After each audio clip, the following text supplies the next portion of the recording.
2 मंजिला इस इमारत में घुसते ही पहले आपका बैग स्कैन होगा, फिर आप एस्केलेटर या सीढ़ी से इस कॉन्कोर्स पर पहुंचेंगे।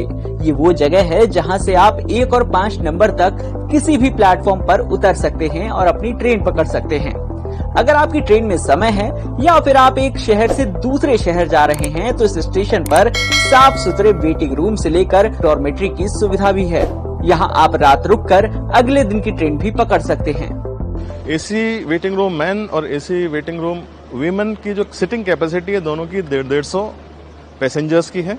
उसके अलावा एक वीआईपी लाउंज है जिसकी सिटिंग कैपेसिटी जो है वो करीब 30 लोगों की है। तो इस एयर कॉन्कोर्स पे जो टोटल बैठने की सुविधा है 1100 पैसेंजर्स जो हैं वो इस एयर कॉन्कोर्स लेवल पे बड़े इत्मीनान से, आराम से, सुविधा पूर्वक अपनी ट्रेन का इंतजार कर सकते हैं।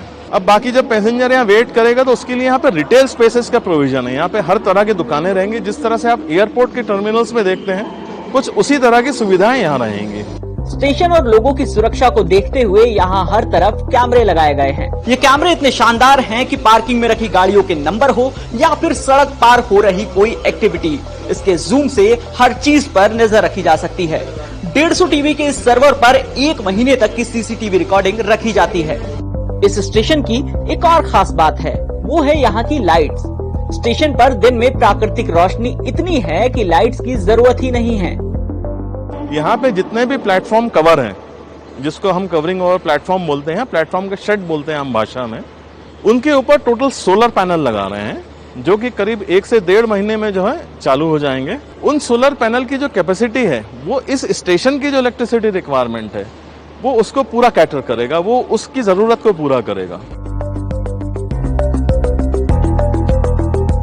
स्टेशन के बाहर के इलाके को 300 करोड़ रुपए की लागत से तैयार किया जा रहा है, जहां ऑफिस स्पेस और होटल से लेकर मॉल तक होगा।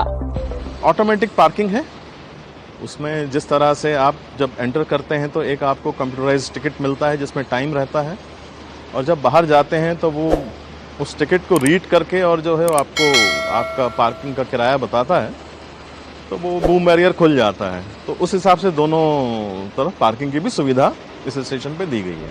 हबीबगंज रेलवे स्टेशन के रीडेवलपमेंट का काम जनवरी 2017 में शुरू हुआ था, जिसे जुलाई 2019 में पूरा होना था, लेकिन लॉकडाउन और कोरोना के चलते इसका काम जुलाई 2021 में पूरा हो पाया है।